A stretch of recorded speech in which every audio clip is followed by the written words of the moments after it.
Assalamualaikum warahmatullahi wabarakatuh. Perkenalkan, nama saya Zahra Devi Ramadhani, NIM 21050500055.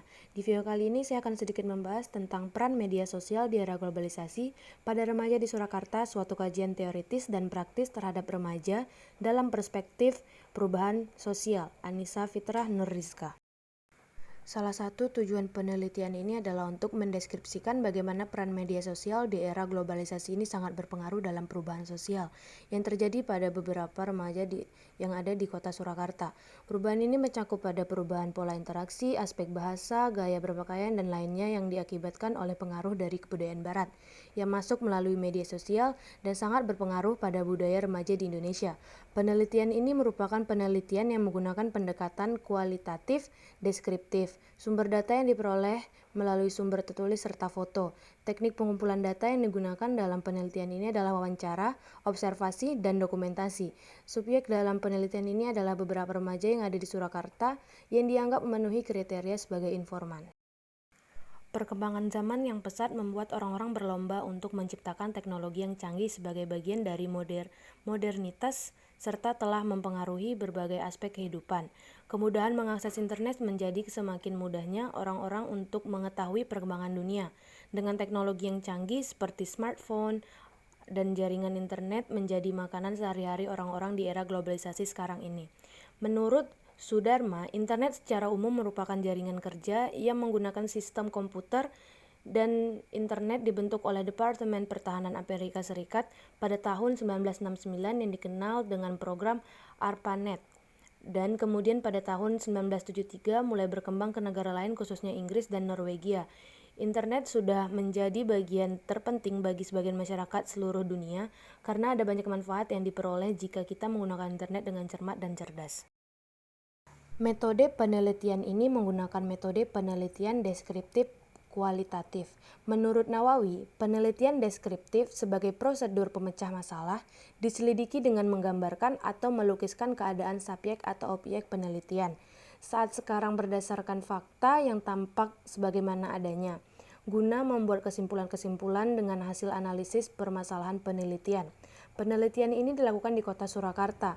Dengan sasaran penelitian adalah para remaja. Penelitian dilaksanakan kurang lebih pada bulan Oktober 2016 sampai dengan selesai. Terhitung sejak pemilihan judul dan pelaksana penelitian sampai pada penyusunan laporan penelitian sebagai hasil dari penelitian.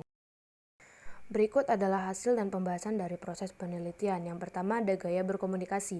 Dulu jika kita ingin berbicara sesuatu atau hanya untuk bercerita, kita membutuhkan waktu untuk saling bertemu.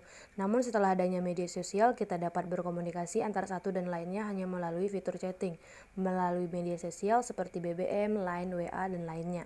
Yang kedua ada perubahan bahasa. Walaupun tetap berbahasa Indonesia dalam keseharian, namun tidak dapat dihindari adanya pemakaian bahasa asing dalam bermain media sosial.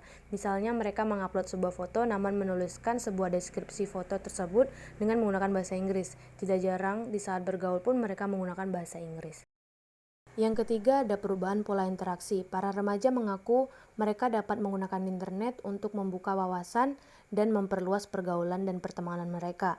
Mereka mengakui tanpa bertatap muka dan berkenalan secara langsung pun mereka dapat berteman dengan siapa saja dari mana saja dan dapat menemui teman-teman baru di akun-akun media sosial mereka. Yang keempat ada perubahan penampilan atau fashion. Ada beberapa dari mereka yang bergaya dengan rambut mereka yang dicat beraneka warna, mengikuti kebudayaan barat yang mayoritas orang-orang di sana adalah berambut pirang. Bahkan berpakaian minim di depan umum mengikuti style dari Korea banyak digandrungi oleh para remaja sekarang ini dan mengikuti gaya dari para K-pop idol mereka. Dan yang kelima yaitu ada perubahan pola kebiasaan. Dengan perkembangan media sosial sekarang ini, orang-orang tidak hanya dapat berkomunikasi, namun juga dapat berinteraksi jual beli, hingga hal ini menimbulkan perubahan di dalam berinteraksi. Dulu, orang-orang ingin berbelanja baju ataupun sepatu harus mendatangi toko atau butik terlebih dahulu. Namun sekarang hanya dengan media sosial orang-orang dapat membeli barang yang ia inginkan. Kesimpulan dari penelitian ini adalah globalisasi merupakan hal yang tidak bisa dihindari oleh masyarakat sekarang ini. Globalisasi mampu meyakinkan masyarakat Indonesia bahwa liberalisme dapat membawa kemajuan dan kemakmuran, sehingga menciptakan kecanggihan teknologi seperti sekarang ini dan membuat kita ikut andil dalam menikmati kecanggihan teknologi, tidak terkecuali para remaja di Surakarta. Perubahan yang terjadi jangan sampai karena terlalu mengikuti budaya barat yang dianggap lebih baik atau keren, membuat kita lupa diri akan identitas kita sebagai warga negara Indonesia. Kita tentunya juga harus bijak dalam menggunakan media sosial. Jangan sampai karena mudahnya kita berinteraksi melalui media sosial, sifat sosial kita berkurang.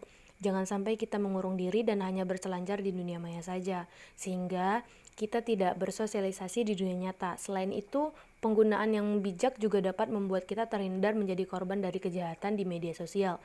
Dan jangan sampai membuat kita kecanduan sehingga konsumtif terhadap media sosial.